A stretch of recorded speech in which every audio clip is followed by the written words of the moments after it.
Estamos aí, che!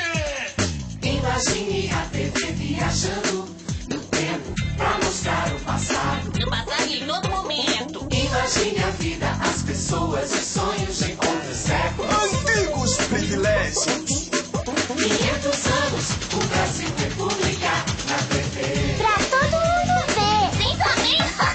500 anos, o Brasil República na TV. É isso aí.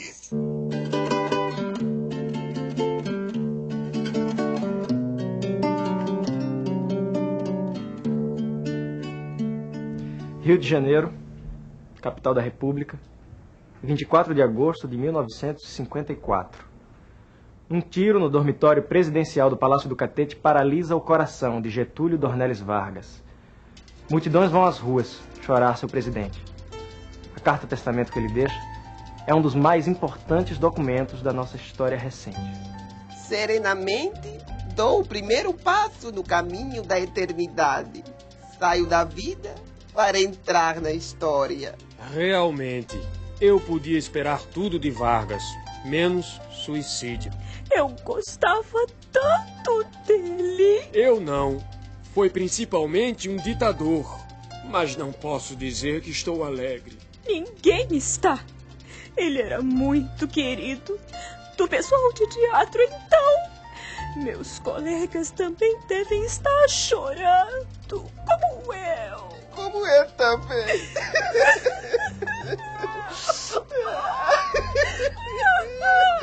Getúlio Vargas foi o presidente brasileiro de maior permanência no poder ao longo de 2 períodos de governo.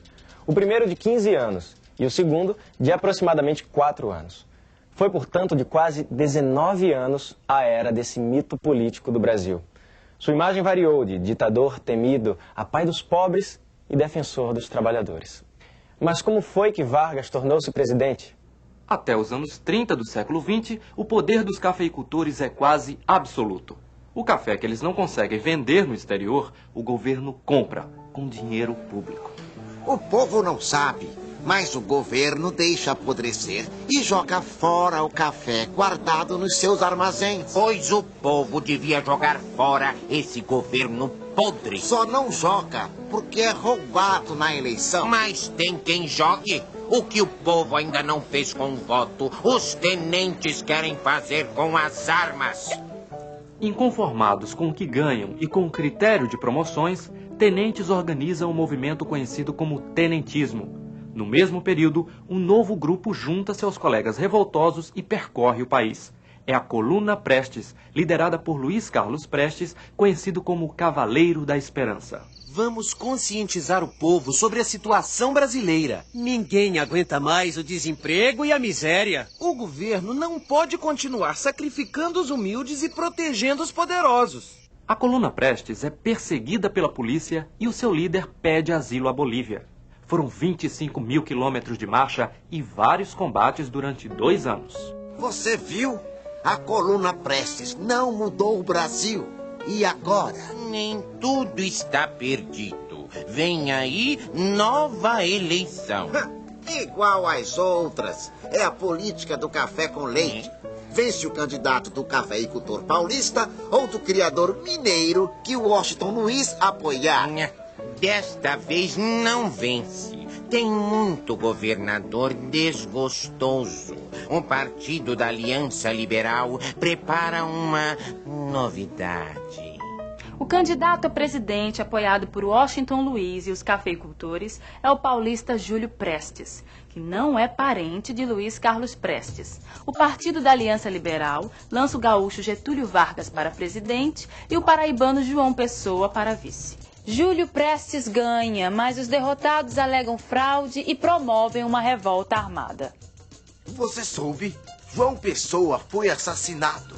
Misericórdia! Por quem? Por um inimigo político dele. Quem foi o desgraçado que matou João Pessoa? Dizem que foi João Dantas, mas não importa quem foi. Não importa?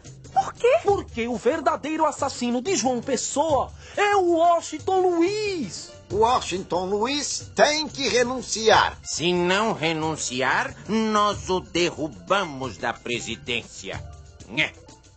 Cai Washington Luiz, sobe Vargas. À frente do governo provisório, ele pensa em mudanças importantes na vida brasileira, mas deixa a Constituição e as eleições para depois. É o estopim da Revolução Constitucionalista de 1932. São Paulo exige eleições urgentes e nova Constituição. Chega de submissão ao governo federal. Chega! Viva São Paulo! Viva a Revolução! Os paulistas estão unidos e serão vencedores! Vargas não dobra São Paulo! Em 3 meses, a Revolução Paulista é derrotada por gaúchos, mineiros e cariocas leais ao governo.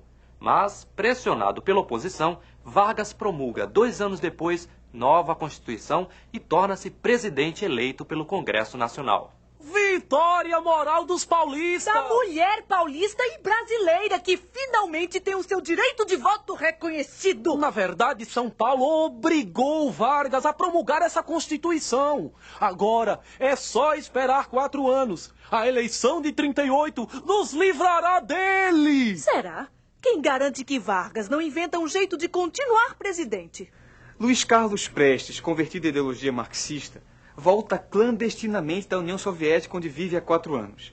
Em companhia da esposa, a comunista alemã Olga Benário, ele vem promover uma revolução. O clima no país é tenso. Não tem jeito. A reforma agrária tem que ser pra já. E a dívida externa? O Brasil não tem como pagar. Nem vai pagar. O povo decidiu isso e quer um governo popular. Mas derrubar o Getúlio? Sei não. Ele vai reagir. Getúlio Vargas reage com a Lei de Segurança Nacional. Colocados na ilegalidade, comunistas partem para a tomada do poder pelas armas, no movimento conhecido como Intentona Comunista. Os revoltosos atacaram quartéis em Natal, Recife e Rio de Janeiro, mas acabaram derrotados pelas forças leais ao governo do presidente. Podem apostar que agora Vargas vai prender adversários e até decretar estado de sítio. Por que você só pensa mal do presidente? Sim, por quê? Porque nenhum ditador é flor que se cheire. Luiz Carlos Prestes está entre as centenas de militares e civis que Vargas manda prender, após decretar o estado de sítio. Mas a repressão vai além. O quê? Plano de tomada do governo pelos comunistas? De novo? As prisões vão ficar lotadas. Já estão. Você se lembra do que eu falei? Ninguém se admire se a Constituição for suspensa. Mas espere aí. Esse plano é uma invenção. Não serve de desculpa para suspender a Constituição. Para Vargas, qualquer desculpa serve, contanto que continue presidente. Mas o nome disso é golpe.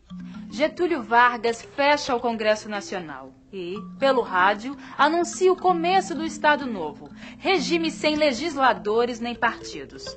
Opositores protestam e vão presos. Seguidores aprovam. Vargas está certo. Todos devem colaborar, do patrão ao operário. Mas operário também é cidadão, tem direitos, inclusive de fazer greve. O trabalhador brasileiro tem direito a novos benefícios, férias remuneradas, salário mínimo, hora extra. O que antes ele só conseguia com suor e luta, agora tem garantido pela Justiça do Trabalho. Esperto esse Vargas.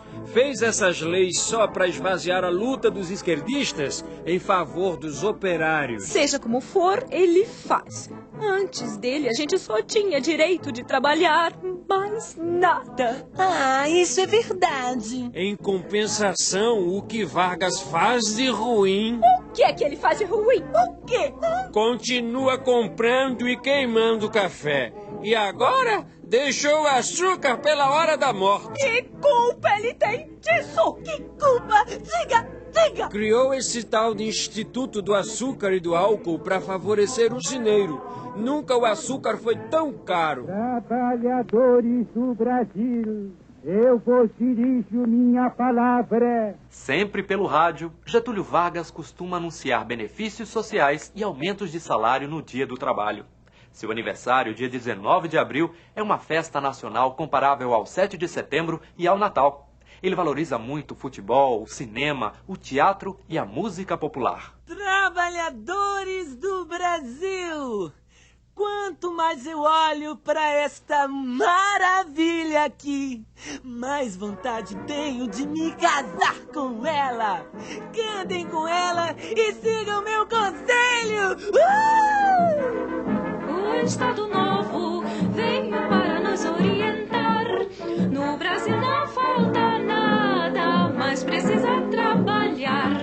Tem café, petróleo e ouro, ninguém pode duvidar. E quem for pai de 4 filhos, o presidente manda premiar, o negócio é casar. Então, o senhor aprova? Você está aprovada, mas o rapaz aí... Sim, senhor. Sua imitação do presidente tem que agradar o espectador. Se não agradar, você vai se dar mal. Além da censura, tem a repressão. O Departamento de Ordem Política e Social, DOPS, prende, tortura, assassina e deporta milhares de pessoas. Entre elas, a esposa de Luiz Carlos Prestes, Olga Benário. Na Páscoa de 1942, logo depois de dar à luz a sua filha Anita, Olga é morta na câmara de gás do campo de concentração de judeus da cidade alemã de Bernburg. Francamente, não entendo essa preferência de Vargas pela Alemanha, Itália, Japão. Que tem? Ele não deve nada à França, Rússia e Estados Unidos. Pode escolher livremente seus amigos. Não pode. Submarinos alemães estão afundando navios mercantes brasileiros. E quem lhe garante que são mesmo submarinos alemães? E não são? Pelo amor de Deus, se eles não são alemães, eu não entendo mais nada. São alemães. Não são. São alemães. Não são. São. Não. São. Não são. Não são. Não são. Não são. São. O Brasil, enfim, se define ao receber o presidente norte-americano Franklin Delano Roosevelt em Natal, capital do Rio Grande do Norte. Em troca de financiamento para a metalurgia, Vargas passa a fornecer materiais estratégicos aos Estados Unidos, permite a presença de tropas norte-americanas no Nordeste e declara-se em estado de guerra com a Alemanha, a Itália e o Japão. Como é? A força expedicionária vai ou não à luta? Segredo militar. Mas eu acho que vai. Já faz 2 anos que o Brasil declarou guerra. A Virgínia não sabe nada? Nada. Quando eu pergunto pelo irmão, ela só pede reza. Ele não conta nada pra ela. E o treinamento é pesado. Deve ter ordem do exército pra não falar. Meu irmão foi pra guerra. Meu Deus! Pra guerra? Recebi carta dele dizendo que viajou sem saber pra onde. Não acredito. Vamos rezar por ele. Vamos. Ave Maria, cheia de graça, bendita sois vós, Santa Maria, Mãe de Deus, rogai por nós. Soldados do Brasil lutam na Itália contra os ditadores Benito Mussolini e Adolf Hitler. Como pode o Brasil continuar sendo governado por um ditador? Perguntam os opositores de Getúlio Vargas. E ele responde com propaganda. Quem tem o G que representa a glória, quem tem o V que ficará na história, com seu sorriso que nos dá prazer. Vitória! Terminada a guerra, a maior parte do mundo se volta para a democracia. No Brasil, a oposição começa a desafiar a censura e a polícia política de Vargas. Ele anistia exilados e presos políticos, entre os quais Luiz Carlos Prestes. Mas a conspiração para derrubá-lo se acelera. Com o Palácio do Catete cercado pelo exército, Vargas não tem saída. Morro de pena dele. Apertou a mão e sorriu para o meu irmão quando ele voltou da Itália. O presidente foi deposto. Deposto pelos mesmos generais que por 2 vezes o colocaram no poder. Não se pode mais confiar em ninguém. Os amigos de 1930 e de 37 viraram inimigos em 45. Agora? Agora começa tudo de novo. É a redemocratização do Brasil. Do seu retiro em São Borja, Vargas apoia o general Eurico Dutra para sucedê-lo na presidência. Elegem-se Dutra e vários parlamentares getulistas. O comunista Luiz Carlos Prestes é o senador mais votado, mas vai para a ilegalidade. Que redemocratização é essa? O presidente caça e prende parlamentares, intervém nos sindicatos. E diz sim, senhor, aos Estados Unidos, rompendo relações com a Rússia. Enquanto isso, o recém-fundado Partido Trabalhista Brasileiro, PTB, amplia sua bancada no Congresso, conquista governos estaduais e, de olho na vitória, apresenta Vargas como seu candidato nas eleições presidenciais de 1950. Bota o retrato do velho outra vez, bota no mesmo lugar.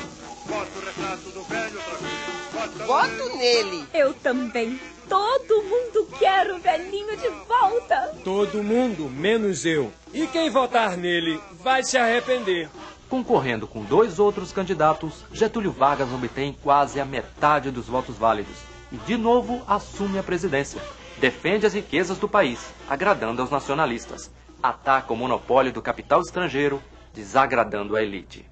Ninguém sabe para onde Vargas quer levar o país. Pois é, ele desagrada inclusive aos militares. Aquele manifesto dos oficiais é grave. Gravíssimo. Desatenção com o exército é coisa séria. Seríssima. O exército fala em perigo de subversão. Diz que, de novo, os comunistas ameaçam as instituições. Abaixo os ladrões de Dilson! O petróleo é nosso! E esse clima de exaltação popular não é bom. Essa exaltação é também causada pela corrupção. Fala-se num mar de lama no governo. Getúlio Vargas culpa os especuladores e gananciosos pela má situação econômica do país. Greves em São Paulo, Santos, Rio de Janeiro e Belém causam a nomeação de um novo ministro do Trabalho, João Goulart, popularizado como Jango. A oposição reage forte. Vargas cada vez mais se aproxima dos comunistas e tenta a perpetuação do seu governo através de um novo golpe. Esse Carlos Lacerda é carne de pescoço. É mesmo. Quem tem um inimigo desses na imprensa tá perdido. E logo na imprensa. Tentaram matar Carlos Lacerda na rua Toneleiros. Mas quem morreu foi o major da aeronáutica que o acompanhava. Os generais estão exigindo a renúncia de Vargas. Ele mergulhou no mar de lama. Agora só lhe resta a renúncia. Vargas não é homem de renúncia. Ele renuncia. Que isso, Barroso? Ele renuncia. Não renuncia. Renuncia, sim, senhor. Não renuncia. Ah, se ele não renuncia. Não e não e não. Renuncia. Não renuncia. Ha. Vargas prefere o suicídio. Na manhã do dia 24 de agosto de 1954, os dizeres da sua carta-testamento percorrem o Brasil através do rádio. Não me acusam, insultam, não me combatem, caluniam-me e não me dão o direito de defesa. Precisam sufocar a minha voz e impedir a minha ação para que eu não continue a defender, como sempre defendi, o povo e principalmente os humildes. Meu sacrifício vos manterá unidos. Meu nome será vossa bandeira de luta. Meu sangue manterá a chama sagrada da vossa resistência. Neste programa, você viu a ascensão e queda do mito Getúlio Dornelles Vargas. No próximo episódio, a construção de Brasília.